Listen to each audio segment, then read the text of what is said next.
এই দেশে ইলেকশন হবে কিনা আমি জানি না, তবে ইউনূস সাহেবের অধীনে ইলেকশন হবে না। যদি হয়ও বিএনপিকে বলতে হবে, অন্য দলকে বলতে হবে আচ্ছা আপনার কথা মানলাম। কি মানলাম? জামাত, এনসিপি আর যত এইসব ওই হিজবুত তাহরিরা সবাই মিলিয়ে হবে সরকার, আর আমরা বিএনপি বিরোধী দল। এটা যেদিন বিএনপি মানবে সেদিন ইলেকশন হবে। এখন মনে করতেছে যে না না রসগোল্লা খাইয়ে পেয়েছি না, কারণ এরা আসছে এই কাজটা করার জন্য।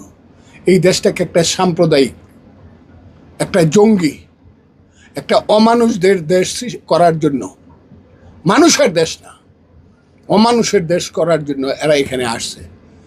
এরা 5ই আগস্ট যে কারণে ঘটাইছে আমি সেটা বলতে চাই না, কিন্তু আমি যে কারণে 5ই আগস্টের পক্ষে ছিলাম সেটা হলো আমি চাইছিলাম গণতন্ত্র। আমি স্লোগান দিয়েছিলাম এক দফায় এক দাবি, শেখ হাসিনা কবে যাবে। আমার দাবি হলো সেইটা। হাসিনাকে তাড়ানো হয়েছে, হাসিনা সরকার তাড়ানো হয়েছে। এখন বাংলাদেশের জনগণ সিদ্ধান্ত নেক যে এই দেশ কারা চালাবে, কারণ এই দেশের মালিক হলো জনগণ। সেই বাড়ির মালিক পাহারাদার কারে রাখবে সেটা বাড়ির মালিক। ভোটটা করো না কেন? ভোটটা কইলে পরেই মুখটা কালো হয়ে যায় আর বাজে কথা বলো কেন? হ্যাঁ, আমি তো বলছি জামাত যদি 10% ভোট পায় আমি বলবো যে বাপের বেটার কাম করছে। 10% ভোট পাইছে, দেখাও না বাপের বেটা। তুমি যে অত একবারে সাংঘাতিক ধরনের ধর্মের ব্যবসা করো, হ্যাঁ 30 লাখ লোকের মিটিং করো, এই যে রেসকোর্স ময়দানকে তুমি অপমান করো। এখন এটা সোহরাওয়ার্দী উদ্যান, কারণ এইটাই হলো মুক্তিযুদ্ধের প্রতীক বাংলাদেশে। এইটাকে তুমি আইনে এখন রাজাকারদেরকে দিয়ে মিটিং করাও, রাজাকারদের কথা বলো আর বড় বড় কথা বলো। এই কারণে তো তুমি 2বার ফিট হয়ে গেছো গা, কারণ তোমার তো ওই যে 7ই মার্চের কথা মনে হয়ে গেছে গা। হ্যাঁ রে, যখন প্রথম বক্তৃতা উঠছে, যতই সাদা টুপি সাদা পাঞ্জাবি তাক, ওই যে উপরটা তো দেখা যায় আরেকটা লোকে কালো কোট গায়ে দিয়ে বক্তৃতা করতেছে, আর হাতে হাজার হাজার অস্ত্র, মুখে স্লোগান বীর বাঙালি অস্ত্র ধরো, বাংলাদেশ স্বাধীন করো। ওইটা যখনই মনে হয়েছে ফিড হয়ে গেছে, শেষ প্রথম ফিড হয়েছে। পরে দ্বিতীয়বার আবার পানি টানি ডেন্ডিয়া ভালো করছে, ভালো করার পরে আবার বক্তৃতা করতে উঠছে। তখন আরও ভয়াবহ ব্যাপার কি, আমরা যে আমির আবদুল্লাহ খান নিয়াজি, জেনারেল নিয়াজির নেতৃত্বে যুদ্ধ করছিলাম, রাও ফরমান আলীর নেতৃত্বে, মিঠা খানের নেতৃত্বে আমরা যে যুদ্ধ, খাদেম হোসেন রাজার নেতৃত্বে আমরা যুদ্ধ করছিলাম, এদের নেতৃত্বে 93,000 সৈন্য এখানে মাথা নিচু করে, যা পৃথিবীতে কোনোদিন হয় নাই। আত্মসমর্পণ কার কাছে? মিত্রবাহিনীর কাছে। মিত্রবাহিনী কারা কারা?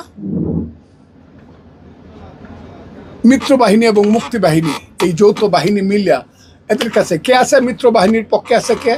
মিত্রবাহিনীর ইস্টার্ন কমান্ডের প্রধান জগজিৎ সিং অরোরা। এগুলো তো ইতিহাস। আর আছে কে বাংলাদেশের পক্ষে? বাংলাদেশ মুক্তিবাহিনীর পক্ষে একে খন্দকার, বীরুত্তম, আর ওই আমি সবচেয়ে গৌরবান্বিত আমার দেশের একজন সন্তান, কিশোরগঞ্জের একজন সন্তান, মেজর হায়দার বীরুত্তম। সেই 3 জনে মিলিয়া দস্তখত দিচ্ছে। দস্তখত কর, রাইফেল রিভলভারটা আমাদের পায়ের কাছে রাখ। নাকি কথাটা হাসা করতেছি না মিশা করতেছি? নিয়ে যে পায়ের কাছে রিভলভারটা রাখছে, রাখ। ওইটা যখন দেখছে মনে হয়েছে গা ওই আমাদের আধুনিক জগতের আউলিয়া সাহেব, কি নাম তার? শফিকুর রহমান। হ্যাঁ, শফিকুর রহমান সাহেব। ওনারা বলে আধুনিক জগতের আউলিয়া উনি। আচ্ছা, আমি এটা মনে করি তার কর্মীরা তাকে আউলিয়া কো, আমি তাকে বকি না, কিন্তু আধুনিক জগতে আউলিয়া। দ্বিতীয়বার যে সেন্সলেস হয়েছে, ওই যখন দেখছে নিয়াজি আত্মসমর্পণ করতেছে, হ্যাঁ, এবং রাও ফরমানের 93,000 সৈন্য আবার লিখিয়া দিছে।